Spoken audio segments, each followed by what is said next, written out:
bukan sesuatu yang terhormat. Contoh apa? Makanan. Makanan kan terhormat. Contoh tadi seperti apa? Daun singkong. Apakah daun singkong bisa untuk membersihkan? Sedangkan daun singkong itu dimakan. Ya, seperti juga para ulama menyindir tentang tulang. Tidak boleh memakai tulang. Kenapa? Karena itu makanan apa? Jin.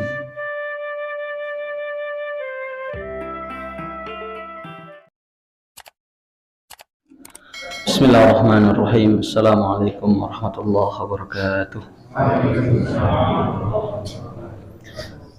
Alhamdulillah rabbil alamin. Hamdan na'imin, hamdan syakirin, hamdan yuwafi ni'amahu wa yukafi'u mazidah. Ya Rabbana lakal hamdu kama yanbaghi li jalali wajhikal karimi wa 'azimi sultanik. Asyhadu an la ilaha illallah wahdahu la syarika lah wa asyhadu anna Muhammadan 'abduhu wa rasuluh la nabiyya wa la rasulahu ba'dahu amma ba'd. Allahumma 'allimna ma yanfa'una wanfa'na bima 'allamtana wa zidna 'ilman wa 'amalan wa hudan wa tuqan ya rabbal alamin. Allahumma inna na'udzubika min 'ilmin la yanfa' wa qalbin la yakhsha wa min nafsin la tashba wa min da'watin la yustajabu lah. Allahumma ya muallima Adam Ibrahim 'allimna wa ya mufahhima Sulaiman fahimna. Rabbi shrah li sadri wa yassir li amri wahlul 'uqdatam min lisani yafqahu qawli, amma ba'd. Jamaah salat maghrib rahimani wa rahimakumullah. Sami sehat Bapak Ibu-ibu?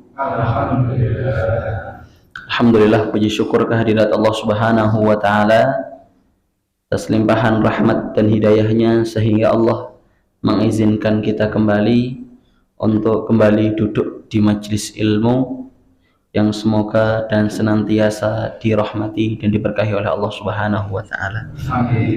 Kedua kalinya salawat beriringkan salam tetap tercurahkan kepada baginda Nabi Agung Muhammad sallallahu alaihi wasallam, kepada sahabatnya, kepada tabi'in, kepada tabi'ut tabi'in, dan kepada orang-orang yang selalu istiqomah mengikuti apa saja yang beliau perintahkan, menjauhi apa saja yang beliau larangkan. Hadirin insyaallah dirahmati dan diberkati oleh Allah Subhanahu wa taala. Insyaallah hari ini kita akan masuk di pembahasan pertama di dalam permasalahan fikih. Setelah kemarin kita beberapa hal mengetahui pengarang ya, muassis atau pendiri mazhab Syafi'i itu sendiri, kita hari ini akan memulai pembahasan fikih kita ya. Tapi sebelum itu saya akan menggambar sesuatu Bapak Ibu.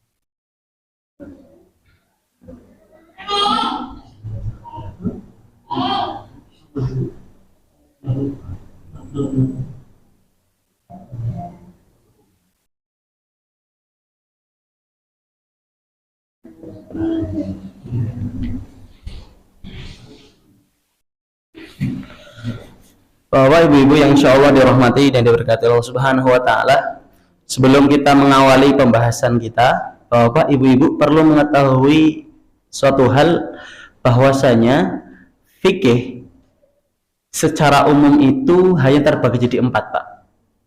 Jadi tidak banyak, enggak sedikit saja, cuma 4 nggih. Cukup ya, 1, 2, 3, 4 nggih. Cukup, hanya 4 saja, tidak lebih dari itu. Yang pertama ada pembahasan yang namanya pembahasan ibadah, itu nomor 1, Pak. Ya. Nah, ini yang akan hari ini kita akan bahas. Yang kedua pembahasan muamalat. Ya, pembahasan muamalat. Yang ketiga tentang nikah. Oke, tentang nikah. Yang keempat baru jinayat. Oke. Jinayat ini berkenaan dengan nanti potong tangan dan lain sebagainya, ya. Bapak Ibu-ibu yang insyaallah dirahmati dan diberkati Allah Subhanahu wa taala, ini ada filosofinya gitu. Jadi tidak serta-merta kemudian ini kenapa saat diawali dengan ibadah, tidak muamalah dulu, ya, tidak nikah dulu gitu ya, tidak nikah dulu malah ibadah dulu. Maknanya apa Bapak Ibu? Bahwasanya seorang manusia itu ya sebelum dia melakukan ketersambungan dengan orang lain, urusan dia dengan Allah itu sudah selesai. Maka urusan pertama yang dibahas oleh para ulama itu masalah ibadah. Ibadah itu mencakup diri kita dengan Allah. Makanya kalau sebelum kita nanti misalkan melakukan jual beli, ya, jual air minum, jual HP, paling penting itu urusan kita sama Allah itu sudah selesai. Maknanya apa?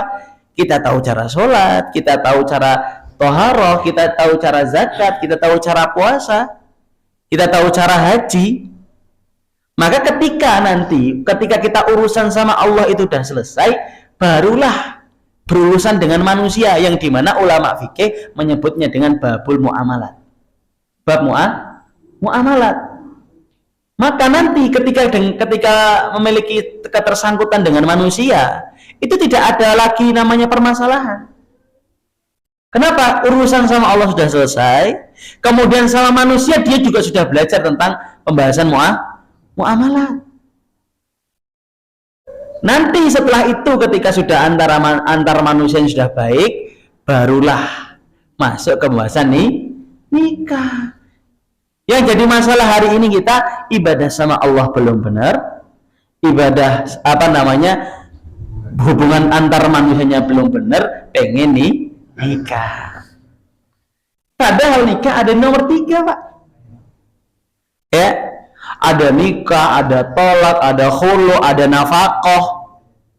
Gimana cara menafkahi seorang istri? Apa saja hak seorang istri kepada suami, suami kepada istri. Baru setelah itu ngurusi yang permasalahan namanya jinayat. Ya, kui jinayat ya nek kita tidak bisa sempurna itu dikembalikan terlebih kepada ulil amri. Permasalahan pemerintah nanti, ya. Tapi urusan kita ada 3 yang pertama paling penting, yaitu di mana apa? Ibadah, muamalat, nikah, baru nanti sebagian di permasalahan jinayat. Hadirin insyaallah dirahmati dan diberkati Allah Subhanahu wa taala. Lah yang akan kita bahas hari ini adalah permasalahan ibadah. Hubungan kita sama Allah. Dan pembahasan ibadah di permasalahan fikih itu diawali dengan yang namanya bersuci. Pelajarannya apa? Bahwasanya ya bersuci itu adalah hal yang penting, bukan hal yang sederhana.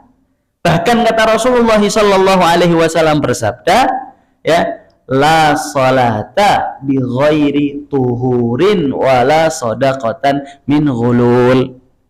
Kata Rasulullah sallallahu alaihi wasallam, ya, tidak akan pernah diterima ya orang yang sholat tanpa bersuci. Itu baru sholat saja, yang lain megang Quran kalau nggak bersuci, megang kitab kalau nggak bersuci bagaimana hukumnya?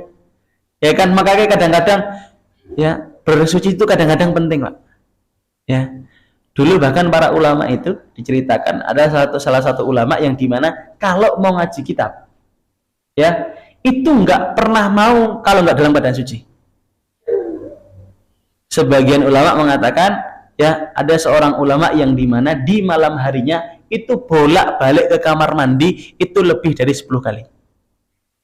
Ya mungkin habis buka buku ya, nah balik meneh, wudu meneh, lu lagi mau coba kita besok jam, nah, terus balik lagi ke kamar mandi, tiba-tiba istrinya datang nyentuh, aduh batal meneh, wudu lagi, ya.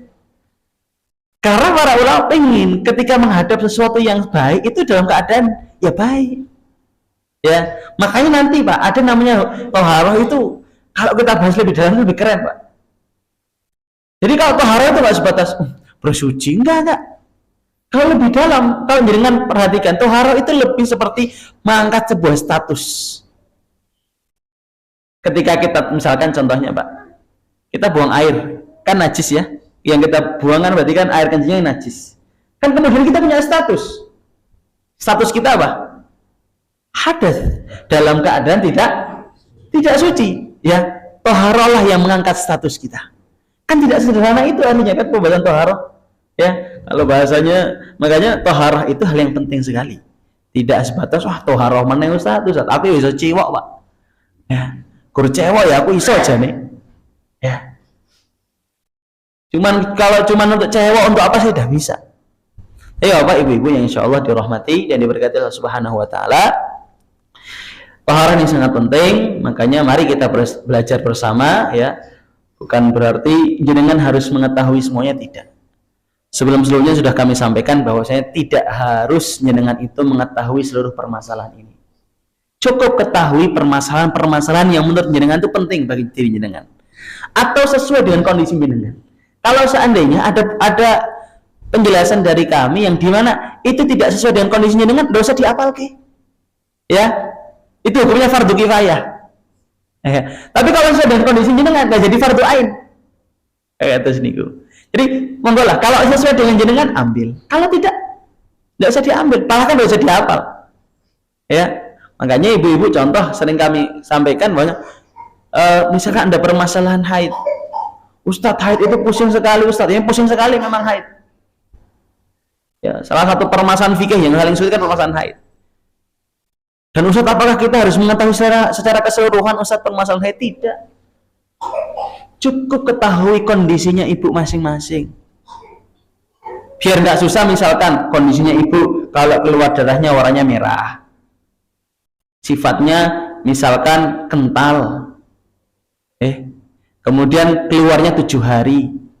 Keluarnya dari tanggal 1 sampai tanggal 7. Sudah cukup. Ketahui itu saja, Pak. Nggak perlu sampai mengetahui nanti kalau menurut imam ini apa ya? Menurut imam ini apa ya? Lah abot, Pak. Nah, ya kami sampaikan yang menjadi wajib bagi jenengan cukup yang menjadi sesuai dengan kondisi jenengan. Ya. Termasuk nanti di permasalahan toharoh tidak serta merta kita harus mengetahui segalanya. Hadirin insya Allah dirahmati dan diberkati Allah Subhanahu Wa Taala. Bisa diketahui Pak ya, fikih hanya terbagi berapa? 4. Ibadah, muamalat, nikah, jinayat. Itu urutannya. Ya. Nanti beberapa mazhab ya seperti Hanabilah atau Malikiyah, Hanafiyah itu kadang-kadang merubah. Ya, tapi kalau di ulama Syafi'iyah urutan itu ibadah dulu, muamalat, jinayat baru nikah, munakahat baru jinayat. Itu urutannya. Tapi beberapa mazhab ada yang mengawali dengan jihad, ada yang mengawali dengan apa, itu macam-macam. Ya, itu macam-macam. Tapi di mazhab Syafi'i diawali dengan ibadah, muamalat, nikah dan jinayat. Dan bab ibadah itu diawali bab pertamanya adalah toharoh. Gimana? Bab pertamanya adalah toharoh. Dan perlu diingat Bapak Ibu-ibu bahwasanya banyak ulama Syafi'iyah juga tidak mengawali dengan toharoh, kadang-kadang langsung mengawali dengan pembahasan air. Ya, ada juga yang mengawalinya dengan pembahasan ukuran balik. Jadi macam-macam. Bahkan di ulama Syafi'iyah sendiri beda-beda. Cuman yang paling gampang ya, yang paling mudah dan yang sering terjadi diambil pendapatnya ulama Syafi'iyah adalah dengan mengawali, yaitu dengan kitab pembahasan tentang toharoh. Hadirin insyaallah dirahmati dan diberkati Allah Subhanahu Wa Taala. Mari Bapak Ibu kita membahas apa pengertian toharoh biar nanti tahu pentingnya toharoh. Jadi Bapak Ibu dikatakan Bismillahirrahmanirrahim. Qala al-musannifu rahimahullahu taala nafa'anallahu bi ulumihi wa ulumi masyayikhina fid dharain ta'rifut taharati lughatan. Pengertian toharoh secara bahasa. Jadi kalau dalam fikih itu Pak Bu, ada pengertian secara bahasa, ada pengertian secara syariat. Tapi Pak Bu, pengertian secara bahasa maknanya itu lebih luas dibandingkan pengertian secara istilah. Contoh, sholat, kalimat as-sholatu niku secara bahasa artinya doa. Artinya apa Pak Bu? Doa. Sholat menurut secara bahasa maknanya apa doa. Berarti apapun yang bentuknya doa itu sholat. Contoh, mau makan, doanya gimana? Allahumma ba'id baini wa baina khotaya kama yunaqqa thawbul Allah kan? Allahumma barik lana bima razaqtana wa qina adzabannar. Salat bukan itu? Salat. Kenapa? Karena makna salat itu doa. Ya. Ustaz, berarti kalau doa makan itu salat? Iya, doa saja. Kalau doa itu disebut dengan salat, tapi secara bahasa menurut ulama bahasa salat itu maknanya doa. Contoh, jenengan mau keluar rumah terus jenengan berdoa, bismillahi tawakkaltu 'alallahi la haula wala quwata illa billahil aliyyil azim. Doa bukan? Salat bukan? Salat. Contoh lagi, puasa, as-shaum. Secara bahasa artinya apa? Menahan kentut. Puasa bukan? Puasa, tapi menurut bahasa. Ya, jadi contoh, menahan rindu. Puasa bukan? Puasa, tapi puasa secara bahasa itu loh. Jadi secara bahasa maknanya itu lebih luas. Ya, mau apa saja lah. Ya, contoh, ya, kayak seperti tadi puasa. Maknanya al-imsak, menahan apa saja, menahan rindu, menahan makan, ya, menahan kentut, menahan kencing, ya, menahan orang bayar utang, ya, benar-benar. Ya, itu juga disebut dengan puasa. Tapi ingat, itu secara bahasa. Makanya sebagian orang ada mengatakan, wes lah, orang perlu sholat, cukup doa baik. Ya kan, ada beberapa orang mengatakan, wes lah aja sholat, tapi cukup doa baik. Ya, doa baik sholat lah, maknanya dia hanya mengambil pengertian secara bahasa. Jadi pengertian secara bahasa maknanya lebih luas, nggak bisa kita halangi. Karena itu menurut ulama bahasa, ya, menurut ahli bahasa. Tapi kalau menurut ahli syariat, ya, ini maknanya lebih apa? Lebih detail gitu ya, lebih detail. Jadi tidak bisa kita hukumi asal-asalan. Makanya Bapak Ibu-ibu, dikatakan di sini ta'rifu toharoti logotan. Pengertian toharoh secara bahasa. Yaitu apa? An-nadhafatu wal khulusu minal adnasi hissiyah. Ya, toharoh niku secara bahasa yaitu apa? Bersih atau bersihkan. Ya. Hari ini coba letakkan jenengan nyapu tengah jeng masjid, toharoh sanes. Toharoh. Nggih, ngopil, kan bersihnya opil. Toharoh apa sanes? Toharoh. Kan bersih-bersih nggih. Maknanya umum. Mau apa saja bentuknya bersih-bersih. Ya, dikatakan di sini wal khulusu minal adnasi hissiyah. Maknanya apa? Bahwasanya an-nadhafah, toharoh secara bahasa itu adalah bersih dari kotoran yang nyata. Jadi kotoran Bapak Ibu itu terbagi jadi dua. Ya, kotoran itu terbagi jadi dua. Kalau bahasa Arabnya namanya hissiyah sama maknawiyah. Yang hissiyah namanya kelihatan, nyata. Kotoran yang nyata itu berarti bisa dilihat ya. Kalau maknawiyah enggak kelihatan. Ya. Jadi kotoran ya, namanya kotoran. Itu ada namanya yang nyata, kelihatan, ada yang namanya tidak kelihatan. Hadirin insyaallah dirahmati dan diberkati Allah Subhanahu wa taala. Dikatakan oleh pengarang apa? Nadhafah, ya, kebersihan, toharoh itu kebersihan, ya, yaitu wal khulusu minal adnasi hissiyah. Yang dia bersih, suci dari kotoran yang nyata. Seperti apa? Kat-toharati anil hadathi wal khabas. Seperti suci dari sesuatu hadat. Ya, hadat itu yang keluar, yang mewajibkan kita mandi atau mewajibkan kita wudu. Jadi itu. Jadi hissiyah itu bisa juga yang kelihatan. Contoh di sini ada najis, ya. Di sini juga ini juga sesuatu yang kelihatan, namanya hissiyah. Ya, sesuatu yang kelihatan berarti namanya hissiyah. Atau yang maknawiyah. Kotoran yang maknawiyah seperti apa? Seperti kat-toharati anil amrodil qalbiyah. Seperti apa? Kotoran yang ada pada dalam hati. Lah, kotoran yang ada dalam hati itu namanya juga sebuah kotoran yang wajib dibersihkan. Itu maknanya ketika katakan toharoh secara bahasa, bersih-bersih, mensucikan diri maknanya imma dia mensucikan diri sesuatu yang terlihat atau mensucikan diri dari sesuatu yang tidak terlihat. Itu kalau toharoh secara bahasa, maknanya lebih luas. Jadi ketika kita bersih-bersih hati itu juga disebut toharoh. Ketika kita bersih-bersih kotoran yang ada pada tangan itu juga disebut dengan toharoh. Ini maknanya Bapak Ibu-ibu, makna toharoh secara bahasa maknanya lebih luas dibandingkan makna secara istilah. Jadi pahami sampai sini Bapak Ibu ya. Kalau ditanya apa toharoh, ya bersih-bersih. Ya, mensucikan diri, entah mensucikan diri dari sesuatu yang nyata atau mensucikan diri dari sesuatu yang tidak nyata. Yaitu kotoran hati kan tidak nyata, bisa ngelihat enggak, Pak? Ya, nggak bisa lihat saja di hatinya Pak Kamal, kelihatannya ada apa? Nggak kelihatan kan, Pak? Ya, hatta sampai dibelah pun nggak akan lihat. Ya, sampai dibelah pun tidak akan pernah terlihat.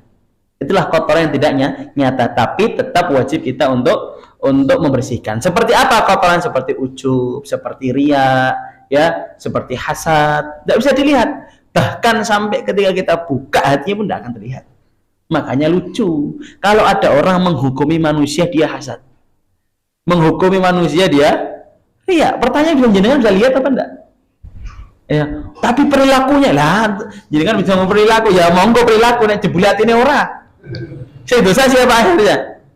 Akhirnya kita sendiri yang dosa. Makanya sesuatu yang tidak bisa dilihat lebih baik kita diam. Ya, daripada salah, ya daripada salah. Hadirin insyaallah dirahmati dan diberkati oleh Allah Subhanahu wa taala. Selanjutnya Bapak Ibu-ibu, kita akan membahas makna toharoh secara syariat. Ya, oke. Secara syariat itu ada dua. Paling penting ini insya Allah kalau Bapak Ibu-ibu paham ini insya Allah gampang ngerti toharoh. Yang pertama namanya adalah raf'ul hadas. Oke, kalau artikan. Yang kedua adalah izalatun najas.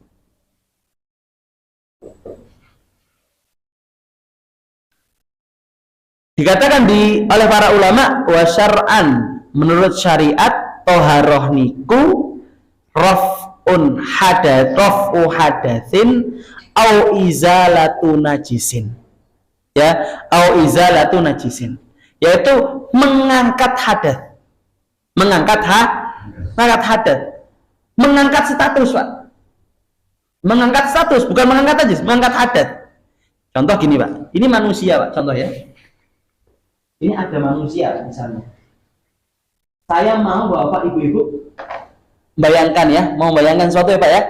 Oke, kita bayangkan Pak, ini manusia Pak. Manusia bukan? Manusia bukan? Bayangkan Pak, ayo lari. Bayangkan ya. Bayangkan ini manusia. Contoh ini manusia, oke. Ketika ada namanya hadas, ada namanya najis, contoh nih Pak. Orang ini warnanya warna, bayangan ini manusia, warnanya putih ya Pak ya, putih, Swiss kayak apa Bu ya, putih pokoknya. Udah bayangin belum nih warna putih? Saya pengen jenengan bayangin beneran, ini saya gak main-main. Serius ya Pak ya, udah bayangin warnanya putih ya, dari ujung sampai ujung warna putih. Kemudian Pak, keluar air kencingnya keluar. Ya, ketika air kencingnya keluar, ya, air kencingnya keluar, seluruh badannya berubah jadi merah. Seluruh badannya jadi merah. Pada hakikatnya tadi kan putih, cuman kemudian karena dia kencing berubahlah jadi merah. Ya, sedangkan dia perlu melakukan sesuatu yang dimana kalau yang warnanya masih merah dia tidak akan pernah bisa melakukan sesuatu tersebut. Jadi pahami Pak? Warnanya putih nih pertamanya, oke? Kemudian kencing. Ketika kencing langsung berubah tuh badan tuh. Jadi apa? Merah. Ketika badannya merah, ketika dia hendak melakukan sesuatu itu tidak bisa. Ya, harus diangkat. Ya, harus diangkat. Makanya makna raf'ul hadas, mengangkat hadas itu mengangkat status. Kan tadi kan statusnya jadi putih jadi merah. Toharoh itu mengangkat hadas. Diangkatlah status yang merah tadi biar jadi putih lagi. Ya, contohnya saya dalam keadaan suci Pak. Ya, saya keadaan suci. Gak ngapa-ngapain. Tiba-tiba saya kentut. Berubah kan saya? Walaupun jenengan bisa melihat saya berubah nggak? Nggak kelihatan. Tapi orang akan tahu ketika saya kentut, saya dalam keadaan apa? Tidak suci. Saya punya status baru. Dalam keadaan tidak suci. Keadaan tidak suci perlu diangkat. Ya, perlu diangkat. Gimana cara ngangkatnya? Nanti ada caranya, ada cara angkatnya. Bisa tahu ya? Rafu hadas itu maknanya adalah mengangkat status. Ya, mengangkat status. Oke, Pak. Hadas, insya Allah Bapak sudah tahu ketika SD. Hadas itu terbagi jadi dua. Ada hadas kecil, hadas besar. Apa bedanya, Pak? Ayo, ada yang tahu hadas kecil, hadas besar? Allahu Akbar. Hadas kecil adalah yang mewajibkan untuk wudu. Kalau hadas besar yang diwajibkan untuk mandi. Hadas kecil seperti apa? Kencing, kentut, terus buang air besar. Kalau hadas besar seperti apa? Mengeluarkan air mani, itu kan termasuk hadas besar. Ya, jadi pahami sampai sini, Pak? Oke.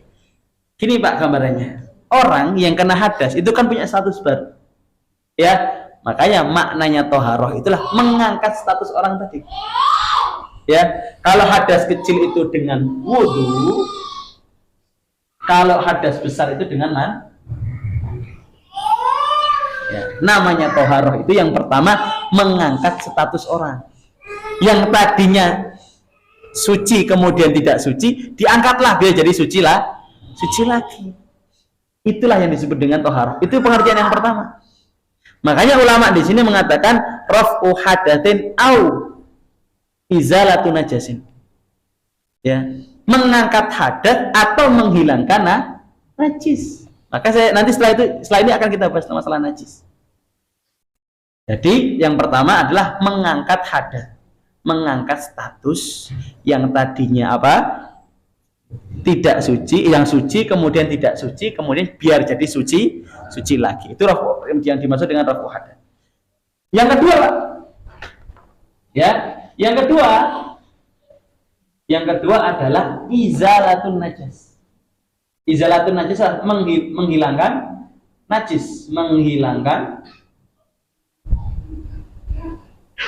najis. Ya, najis sendiri terbagi jadi berapa, Pak? Ayo, Pak, dulu pelajaran SD ada, Pak. Apa yang pertama najis? Yang paling rendah apa, Pak? Mukhaffaf. Sing sedengan mutawasit.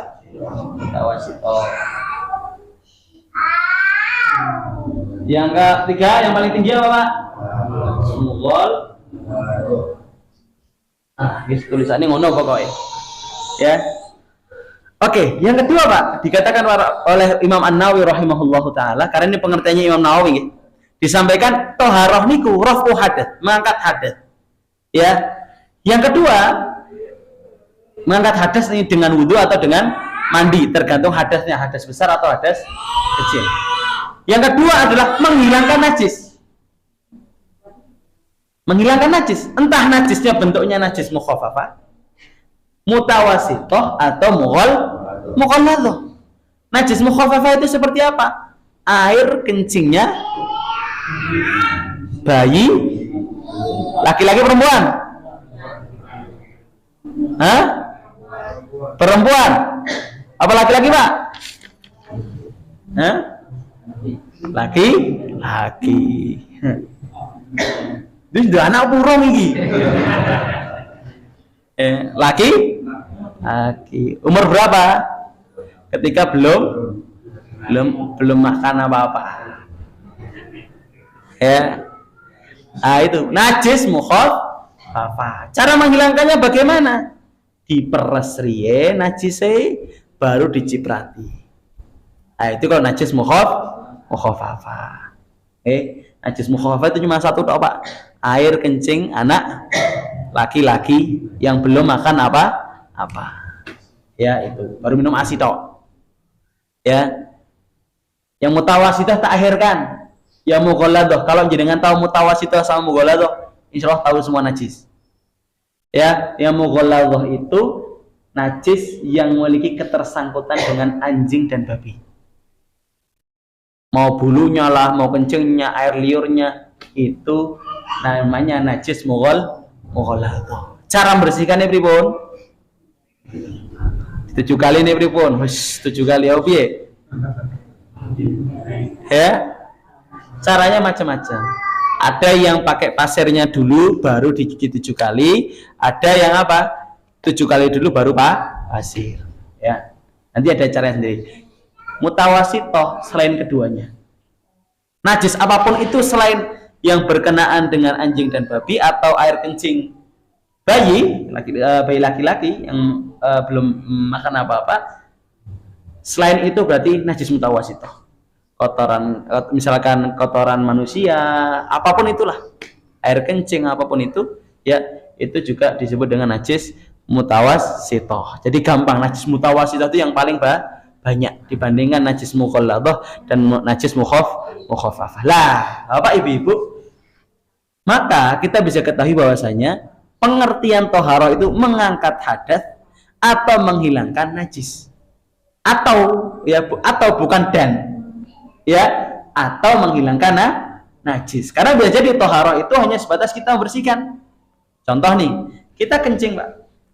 Misalkan kita kencing, ketika kita kencing kita bersihkan. Ya, kita bersihkan. Ketika kita bersihkan, najisnya sudah hilang belum? Sudah hilang.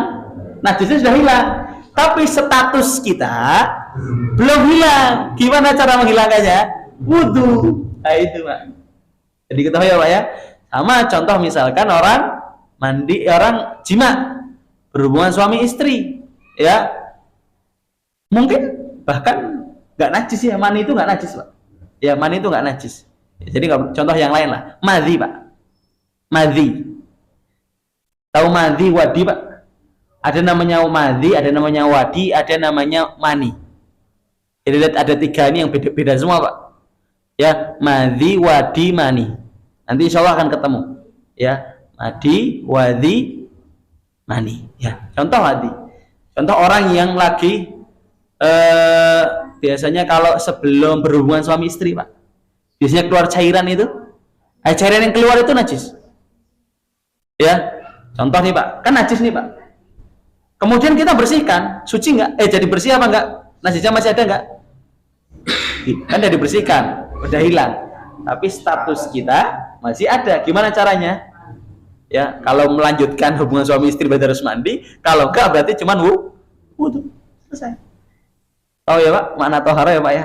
Jadi ada status dan najis yang perlu kita hilangkan. Ya, ini penting. Jadi suami istri bisa paham, Pak? Bisa paham ya? Bisa paham. Ini insya Allah dirahmati dan diberkati Allah Subhanahu Wa Taala. Makanya ketika orang misalkan, Ustadz saya mau sholat, saya habis buang air besar, saya kan sudah tohara, Ustadz. Iya kan, saya sudah tohara, Ustadz. Apa toharanya? Ya udah bersih-bersih, kotornya sudah nggak ada, baunya nggak ada, rasanya nggak ada, warnanya juga nggak ada. Oke, antum menghilangkan najisnya. Tapi status antum menjadi orang yang najis itu belum hilang. Antum harus wudu dulu sampai status antum itu hilang, baru diizinkan untuk sholat. Maknanya apa, Pak? Ada pelajaran bahwasanya kadang-kadang ya yang Allah lihat itu bukan dari sesuatu yang nampak pada diri kita. Kadang-kadang Allah itu melihat dari kita hal-hal yang tidak nampak. Hati kita. Kadang ada orang diistiqomahkan untuk ngaji terus, diistiqomahkan untuk sholat terus, bukan karena hebat, bukan karena dia mampu, enggak. Tapi dia jujur sama Allah, hatinya bersih. Makanya Allah istiqomahkan dia sampai akhir hayatnya, Allah matikan dalam keadaan muslim. Kenapa? Allah itu tidak pernah melihat sesuatu yang apa? Yang nampak. Lah kayak tadi orang sholat kan nampak enggak statusnya? Enggak nampak, warnanya juga enggak ada. Tapi sama Allah enggak akan diterima orang yang seperti itu. Iya kan? Orang yang diterima hanyalah orang-orang ya Pak, yang suci. Yang tahu status itu Allah, bahkan orang lain pun enggak tahu. Contoh ya. Saya sama Pak Kamal keluar masjid. Keluar kentut. Saya ketemu Pak Kamal, ya, saya nggak tahu kalau Pak Kamal kentut, tapi Allah tahu enggak? Maknanya apa? Jangan main-main sama Allah. Kejujuran hati itu menentukan perjalanan kita ke depan. Jadi ketika kita semakin tidak jujur, biasanya ngajinya tambah orang semangat. Gitu kan?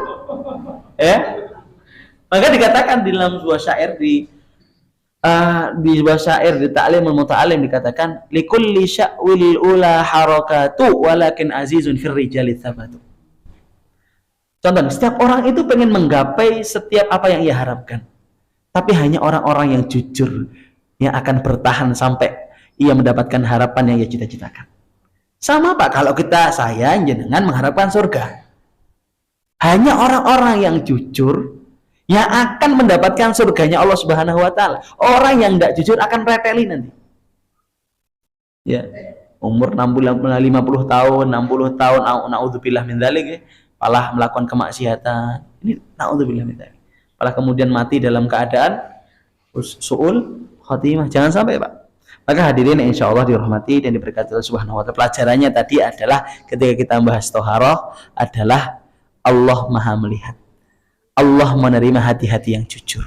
Ya, Allah menerima hati-hati yang datang kepada Allah dalam keadaan baik. Ya, maka mari kita semua, toharoh ini tidak sebatas tentang bersuci. Banyak pelajaran yang bisa kita ambil. Bagaimana cara kita menghadap Allah Subhanahu wa taala dengan baik. Hadirin insya Allah dirahmati dan diberkati Allah Subhanahu wa taala. Enggak sampai sini, Pak. Enggak sampai sini, masih ada lanjutannya nih. Mau lanjut enggak nih? Lanjut ya, Pak ya. Lanjut. Pengertiannya masih lanjut. Dikatakan au ma fi ma'nahuma. Ya. Atau yang dia memiliki ya status atau memiliki derajat yang sama dengan wudhu dan mandi. Ya, memiliki status yang sama. Jadi kalau wudhu dan mandi itu kan bisa mengangkat status tadi ya. Tapi ada suatu amalan juga yang dia juga bisa mengangkat status yang kekuatannya sama dengan wudhu dan mandi. Apa itu? Tayamum. Ya, tapi ini adalah solusi, bukan inti. Ya, ini adalah sebuah solusi. Maknanya apa? Ketika tidak ada air, ya, ketika keadaan darurat, ya, itu juga harus dengan tayamum. Nanti juga ada cara-cara tayamum, Pak. Ya, ada tayamumnya. Bukan di sini kemudian tayamum ini nggak bisa buat tayamum ini. Ya, ini juga nggak ada nih. Ya, mungkin keluar dulu kita nyari tayamum. Kecuali kalau pengen debunya di sini lah kita tayamum bisa. Ya, kalau ada orang yang jualan apa namanya? Kalau di Shopee itu udah ada sekarang itu jualan debu tayamum. Jadi di Shopee itu ada, ya, ada itu. Jadi ditempatkan khusus karena memang debu itu memang kalau di Syafi'iyah memang debunya harus yang bisa jadi kelihatan debunya. Ya, itu tayamum. Ya. Maka ada insya Allah dirahmati dan diberkati Allah Subhanahu wa taala. Seperti apa tayamum? Ya, seperti apa? Seperti wudhunya orang-orang yang dalam keadaan darurat. Ya, kayak seperti tadi tidak ada air atau misalkan nih tempat wudhunya di masa misalkan Pak di sana apa Indonesia Power apa sih itu Pak yang lampu merah. Nah, gate ya. Asmine gate nggih. Oh, gate misalkan. Sedereng riku pas pom bensin jual bensin riku enten singo. Ya, airnya cuma di sana, ya, atau di sana ada musuh Pak. Kalau jenengan kesana ditembak mati, ya, itu kan keadaan darurat dan tidak ada air lagi, padahal sudah terpencil di sana nggak ada tempat lagi, bisa tempat sini saja. Maka keadaan-keadaan seperti itu diperbolehkan untuk tayamum. Nanti ada permasalahan sendiri tentang bahas tentang tayamum. Kemudian contoh lagi seperti orang yang apa? Salisul baul Pak. Atau salisul baul Pak. Atau salisul baul mboten? Beser. Nggih. Beser itu kan macam-macam. Wonten beser sing air napa? Air kencing juga ada. Ya, ada yang besernya karena buang air besar juga ada. Nggih, macam-macam. Nggih. Ini Ini juga ada nanti cara-cara tersendiri. Hadirin insyaallah dirahmati dan diberkati Allah Subhanahu wa taala ya, tapi tayamum ini ya sebagai pengganti saja, sebagai pengganti. Kemudian selanjutnya ya yang memiliki makna ya, makna serupa dengan menghilangkan najis adalah dengan batu. Ya, batu juga bisa menjadi solusi untuk menghilangkan apa? Menghilangkan najis. Makanya kita sebut dengan istinja bil hajar. Ya, istinja dengan batu. Ya, nanti ada syarat-syaratnya. Ya, batu pun ada syarat-syaratnya yang menjadikan kita tahu kenapa nanti tisu diperbolehkan untuk buat bersihkan. Ada syarat-syaratnya. Kenapa tisu diperbolehkan, ya. Kemudian kenapa plastik tidak diperbolehkan? Nanti ada, Pak. Dan tidak semua daun juga diperbolehkan untuk apa? Untuk bersihkan.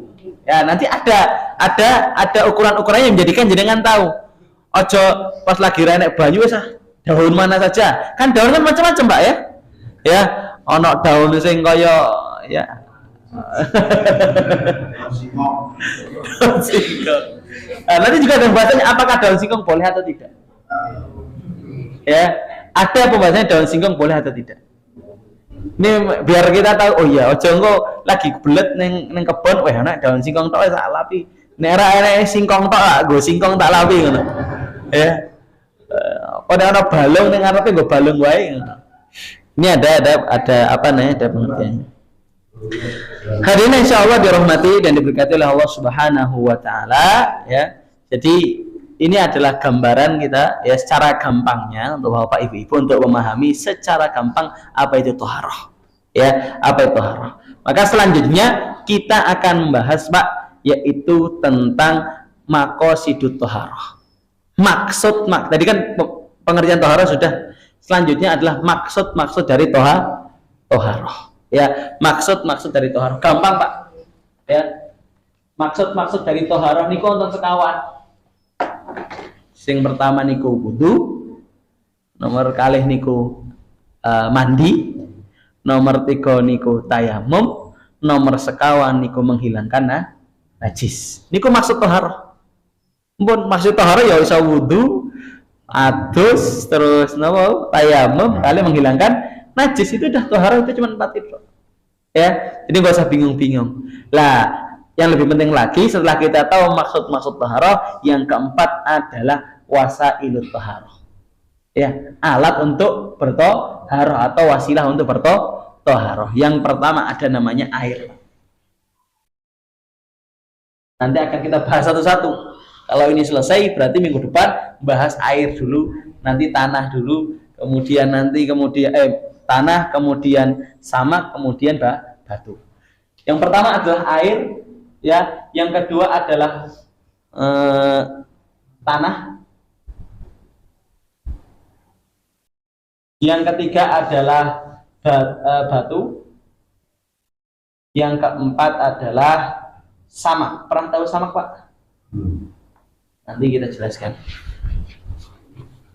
Ya, ini nggak beracuan dengan adzan isya. Oh, belum adzan apa ya? Oh, masih lama berarti. Oke, Pak. Ini gampangan nanti insya Allah akan kita bahas di pertemuan saja. Tapi ada gambaran umum di mana jenengan sudah tahu. Oh, saya harus ngambil ini gitu. Yang pertama, wasilah thaharah cuma ada 4, Pak. Wasilah untuk kita biar kita suci itu cuma ada 4.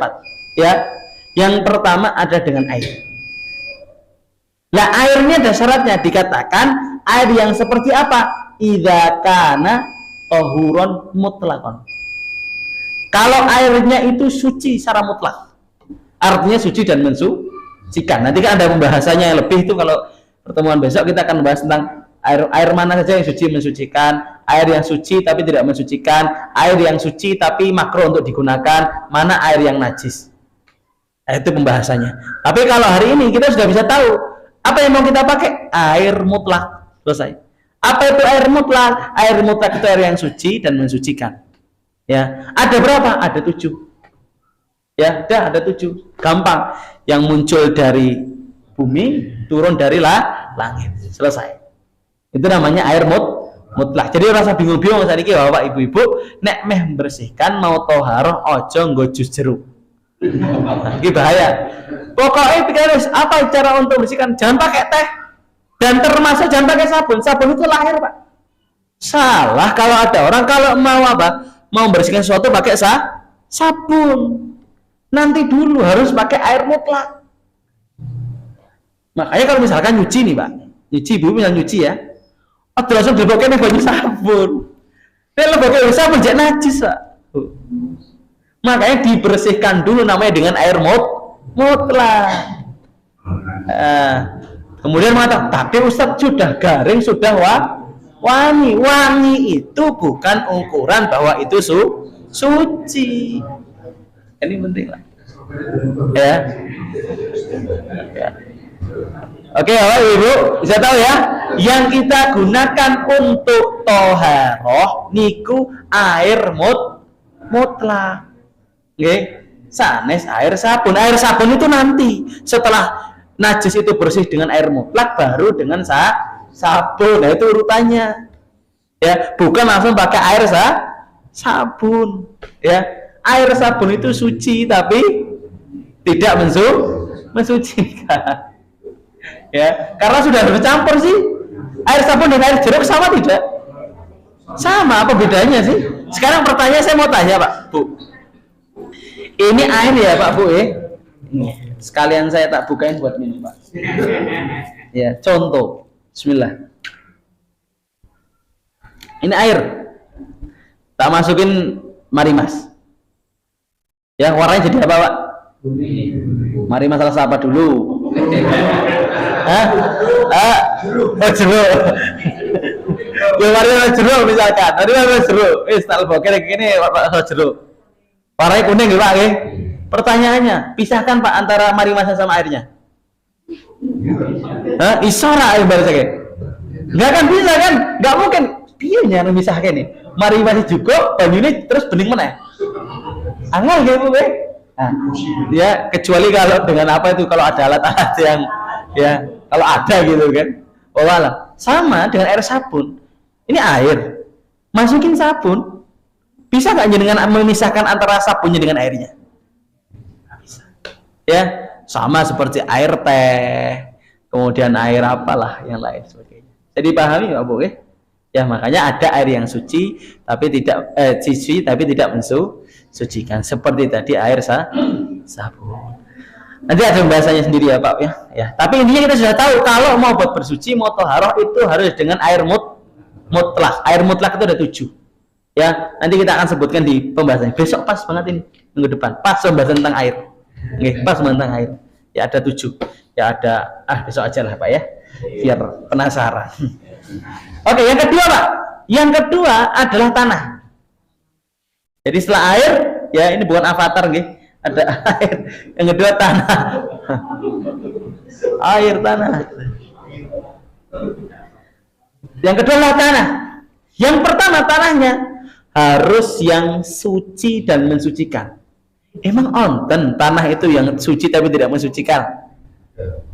Apa, Pak? Itu emang tanahmu tanah najis, Pak. Pertanyaannya dari ada nggak tanah yang suci tapi tidak mensucikan? Wah, langsung kita. Bisa kita, Pak. Ya. Apa tanah suci tapi tidak mensucikan, Pak? Tanah bekas tayamum orang lain. Contohnya jangan tayamum nih. Terus tanahnya kan mabur nih. Kan? Terus di apa jukoi kayak ini. Terus go tayamum jenengan, itu suci tapi tidak mensucikan, sama itu, Pak.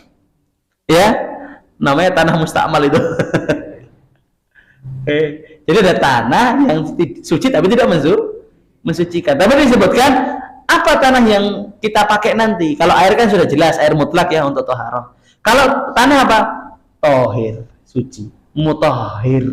Ya, tohir, tohuron. Tohuron. Suci dan mensucikan. Satu lagi Pak, Pak. Kholison.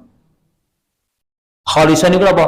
Murni, lemah, pasir ora tayang. Murni lemah. Nggih, lempung ra iso, Pak. Lempung ra iso, harus apa? Kholison. Harus nggak boleh misalkan ada tanah nih Pak. Ini di sini ada tanah, kecampur sama tepung. Kan nggak ada bedanya itu. Harus kholis, nggak boleh kecampur. Syarat yang keempat adalah apa? Punya ghubar. Ghubar ki metu lho, bule lho. Jadi bukan tanah-tanah yang nggak ada ghubar, yang nggak ada apa debunya. Harus ada debunya. Jadi ketika wah gitu. Makanya saya kenapa tadi bilang lempung ra iso. Lempung kan ana debu nih. Ana iblet ini. Ya. Makanya tadi tanah yang bisa untuk taharah yang pertama harus suci dan mensucikan. Yang kedua adalah harus murni. Nggak boleh kecampur oleh apapun. Ya, pasir juga nggak termasuk karena pasir itu nggak punya debu ya. Ya. Yang keempat adalah apa? Harus ada debunya. Ya, di sini nggak bisa karena nggak ada debunya Pak. Ya, alhamdulillah. Ini anak debu nih berarti sering dijukoi debunya ini. Ya, tak ambilnya resian ini berarti. Berarti rajin. Ini nggak bisa buat untuk bersuci. Nggak bisa untuk bersuci. Cari nanti apa namanya tanah-tanah yang bisa untuk bersuci. Di Shopee banyak Pak, insya Allah. Yang ketiga Pak, apa Pak yang ketiga? Batu. Oke Pak, jenengan kalau perhatikan ini jenengan akan tahu kenapa tisu diperbolehkan. Ya, yang pertama Pak, ya syarat yang pertama batu itu harus kolik. Ya, nopo kolik? Kolik itu bisa mengambil najisnya. Bukan apa namanya? Bukan halus. Lawannya kolik itu halus, kasar. Nah, kasar Pak. Makanya kan ada daun yang tidak bisa mengambil kotoran Pak. Makanya saya sampaikan tidak semua daun bisa dijadikan untuk bersuci. Kenapa? Ada daun-daun kalau juga telek kita hilang, ya, malah nyebar. Nah, itu Pak. Kenapa tadi dibilang tidak bisa seluruh daun itu bisa untuk bersuci? Karena macam daun itu macam. Ya. Lah daun pisang wis tahun jajal bro Pak. Lah kayak daun pisang itu kan halus apa enggak gitu ya? Berarti garis kasar gitu ya. Ya licin gitu ya. Kalau licin bisa buat menghilangkan, kalau bisa buat menghilangkan berarti dia berarti harus ini Pak, harus dicoba nanti. Ya, harus dicoba. Ya, jadi harusnya Pak tidak boleh ya batu kan harus apa? Kasar ya. Maka contoh yang tidak bisa lah kaca nggak bisa. Halus kok kaca. Ya, plastik kalau yang kasar mungkin bisa, tapi ada plastik yang halus mungkin nggak bisa.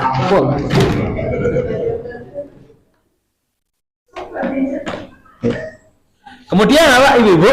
Syarat yang pertama apa ya Pak ya? Yaitu kolik kasar. Yang kedua adalah jamit Pak. Benda padat. Ya. Benda padat. Ya. Macam-macam lah. Ya termasuk tisu kan termasuk padat juga walaupun tipis gitu ya. Itu benda padat. Kasat. Kayu juga bisa. Ya, kayu itu juga bisa. Bisa buat untuk apa namanya? Untuk apa namanya? Untuk bersuci. Syarat yang ketiga, tepas iso Pak, tepas Pak. Iso. Mbok jajal isi jujur apa-apa Pak. Lu testimoni ning ngarep.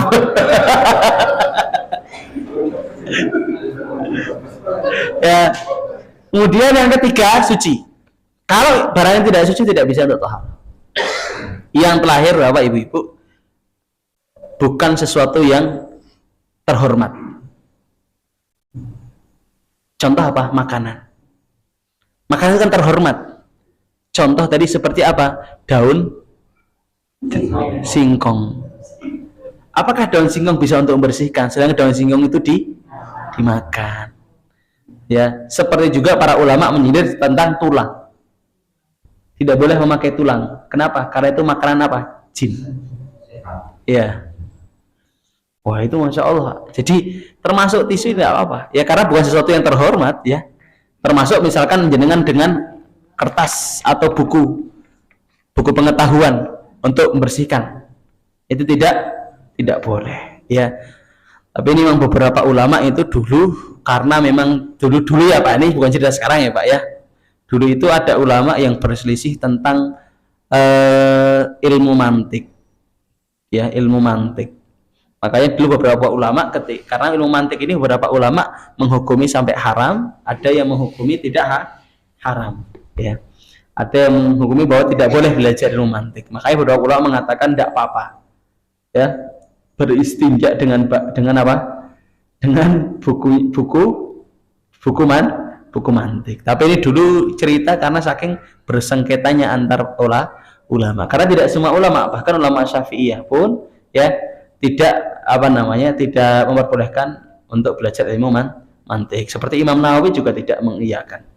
Tapi seperti Imam Ghazali mengiyakan, memperbolehkan belajar ilmu mantik. Tapi tidak semua ulama mengiyakan. Makanya di situ ada perselisihan yang sampai titik seperti itu. Ya titik, wah berarti tidak apa-apa ke istinja nggo kitab mantik karena mantik ini haram, mana mantik. Karena memang mantik itu asalnya dari Yunani, Pak.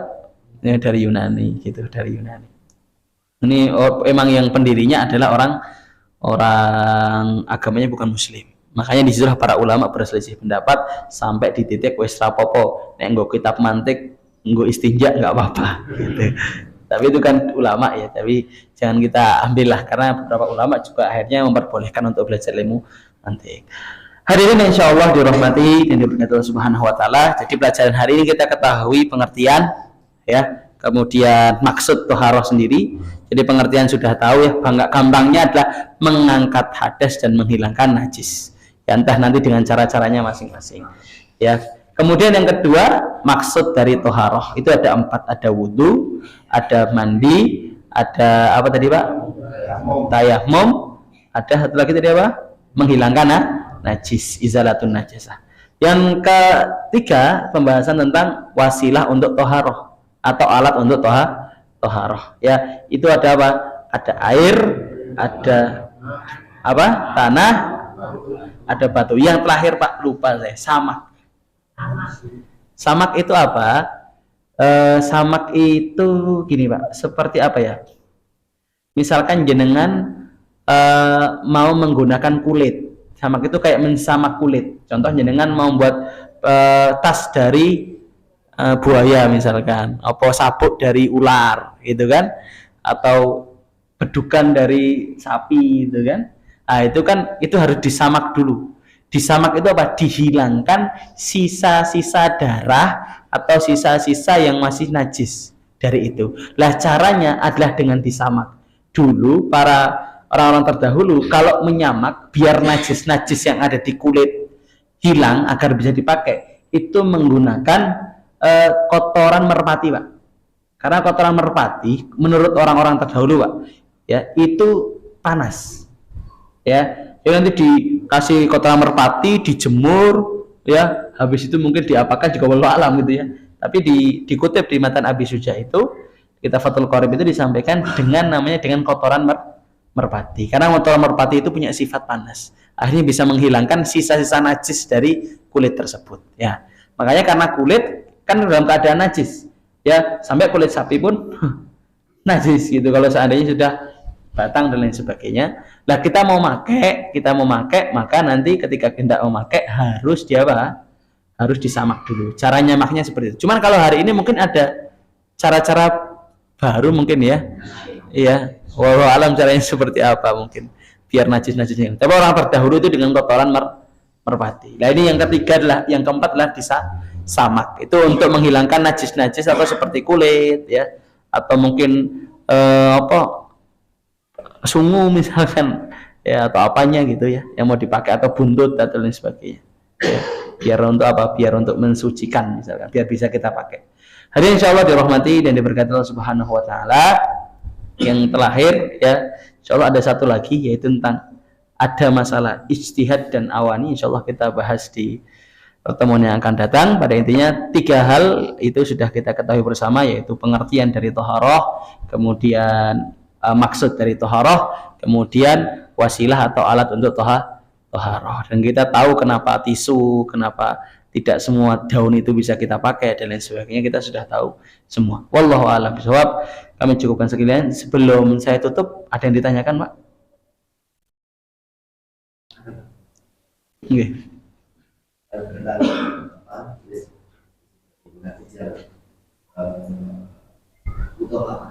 Mukhafafah.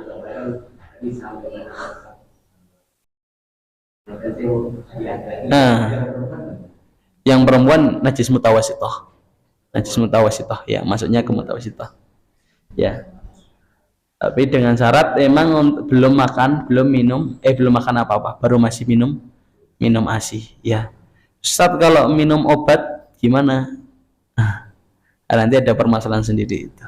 Itu kalau ada minum obat, misalkan si bayi kemudian sakit, kemudian minum obat, kalau para ulama Syafi'iyah itu menunggu sampai berapa hari sampai obatnya hilang dulu. Bekas obat, air kencing obatnya ini hilang dulu, baru setelah itu diperbolehkan lagi kalau seandainya kita kena air kencingnya lagi hanya cukup dipercikkan. Ya. Tapi ulama Syafi'iyah yang lain berpendapat tidak bisa. Pokoknya kalau sudah minum obat berarti sudah jadi najis mutawasithah gitu. Karek pilih aja Pak, gampang ya, karena fikih ini luas, jadi sempit-sempit ya. Ada lagi Pak? Monggo.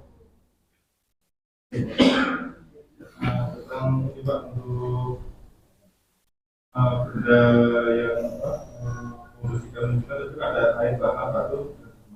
Jadi di antara itu kan membersihkan, misalkan seperti patokan itu, kalau misalkan patokan itu sudah dibersihkan dengan batu sudah hilang, tapi masih meninggalkan bau, apakah masih najis atau seperti itu? Oke. Dan kalau misalkan kalau misalkan sudah di lapangan mungkin ya, atau di outdoor gitu ya, juga ini keadaan darurat ya, kita pun juga seringkali susah kalau misalkan harus beristinja dengan mungkin alat panjang gitu kan, biasanya kan berdiri gitu, juga misalkan takutnya ada yang terjebak atau apakah itu hanya diusap dengan batu atau godong atau misalkan air itu apakah sudah bisa menghilangkan atau iya. Pertanyaan pertama tadi tentang membersihkan dengan batu. Jadi istinja itu paling afdol itu adalah dengan dua cara Pak.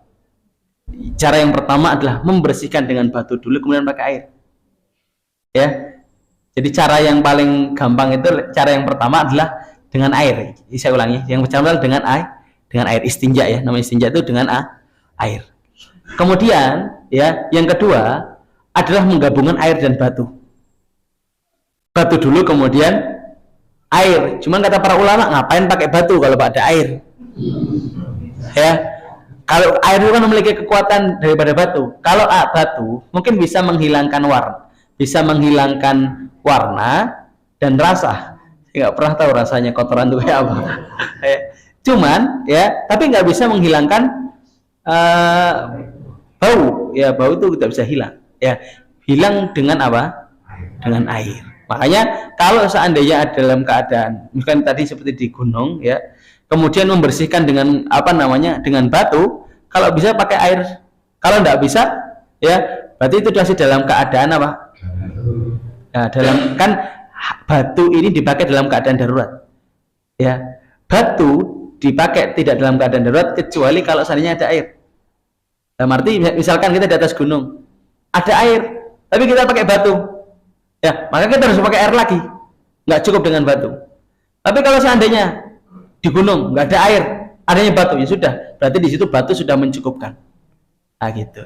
Tapi kalau masih ada air, batu ini kalah. Jadi batu itu bukan menjadi inti untuk bertoharoh, sebagai pengganti saja. Kemudian yang kedua adalah tadi tentang orang yang kencing berdiri, ya dalam keadaan mungkin pakai sepatu dan lain sebagainya. Ahsannya lebih baiknya adalah duduk.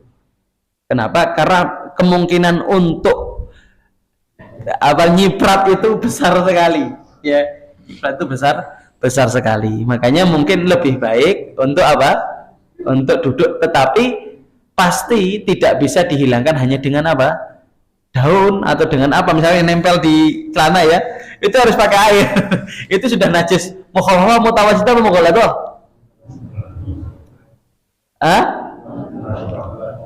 No Pak, mutawasithah kan air kencing orang besar kan, Bukan pokok apa.